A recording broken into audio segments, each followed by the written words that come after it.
You turn a knob on your stove, you hear a click, and a ring of blue flame appears out of nowhere. It is so ordinary you barely look at it.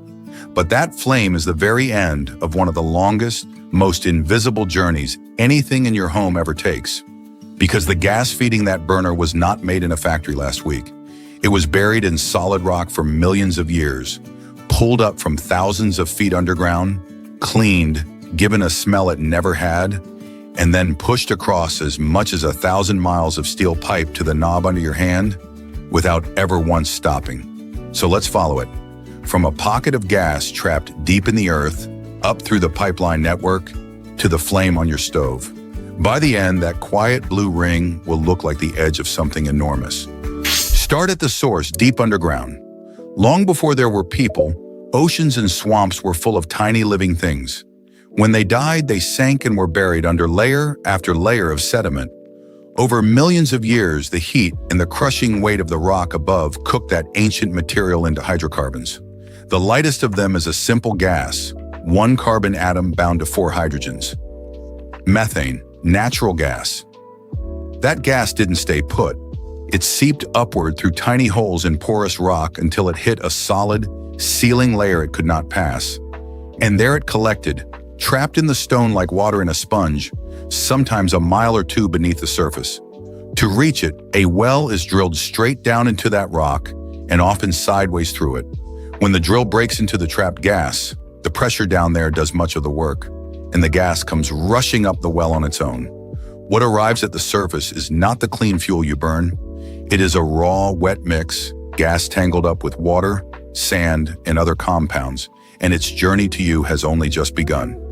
That raw gas can't go anywhere near your home yet. First, it has to be cleaned, and this is where something surprising gets added.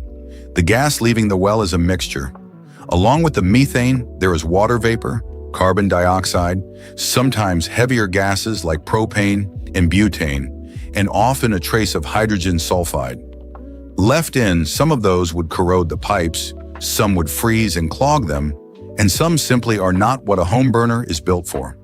So the gas is sent to a processing plant where each unwanted ingredient is stripped out, one stage at a time, until what remains is almost pure methane, clean, dry, pipeline-ready gas. And here is the part almost nobody knows. Natural gas, by nature, has no smell at all. None. The methane coming out of that plant is completely odorless, which makes a leak impossible to notice until it is dangerous. So we add the smell on purpose. Before this gas is ever allowed near the pipes that feed neighborhoods, a tiny amount of a strong-smelling compound is mixed in.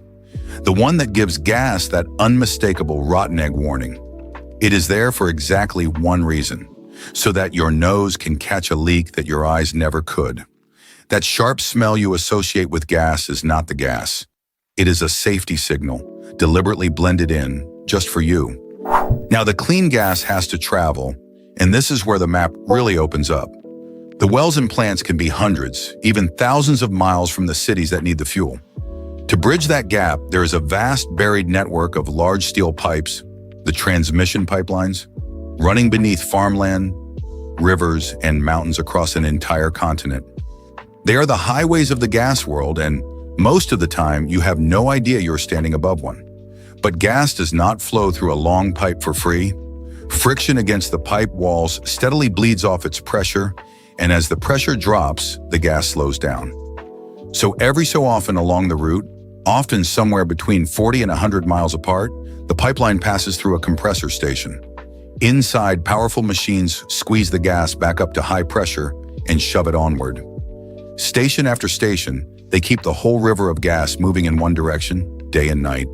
Follow those pipelines on a map, and you are looking at something almost like a circulatory system.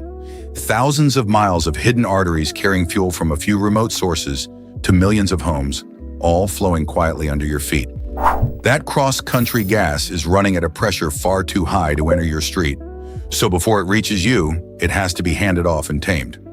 At the edge of your town sits a spot called a city gate. It is the border crossing between the giant long-distance pipelines and your local gas utility, the company whose name is on your bill. Here the pressure is stepped down from the powerful transmission level to something a neighborhood can safely handle, and the gas is measured as it changes hands.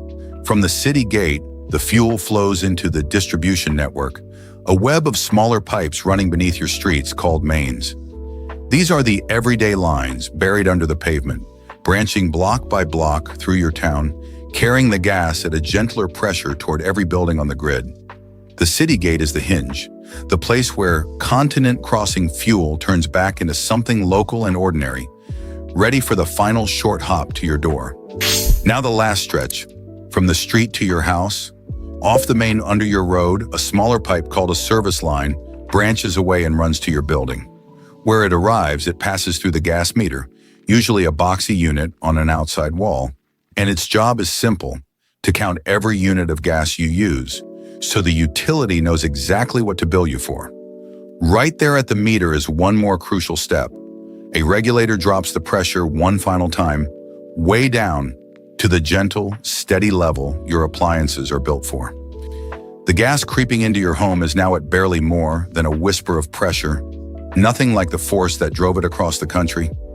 That meter is the quiet border between the public system and your private pipes. Everything before it belongs to the network. Everything past it belongs to you. And now the final few feet, the part you actually touch. From the meter, a set of pipes runs into your home and through your walls, one quiet branch heading to the furnace, another to the water heater, another to the stove in your kitchen. They sit there full of gas, held back by a single closed valve, waiting. When you turn the knob, you open that valve, and the gas flows the last short distance to the burner. There it mixes with the air in the room, an igniter throws a spark, and the methane finally does the one thing this entire journey was built for. It combines with oxygen and burns, releasing the energy the Earth locked into it millions of years ago as heat and light.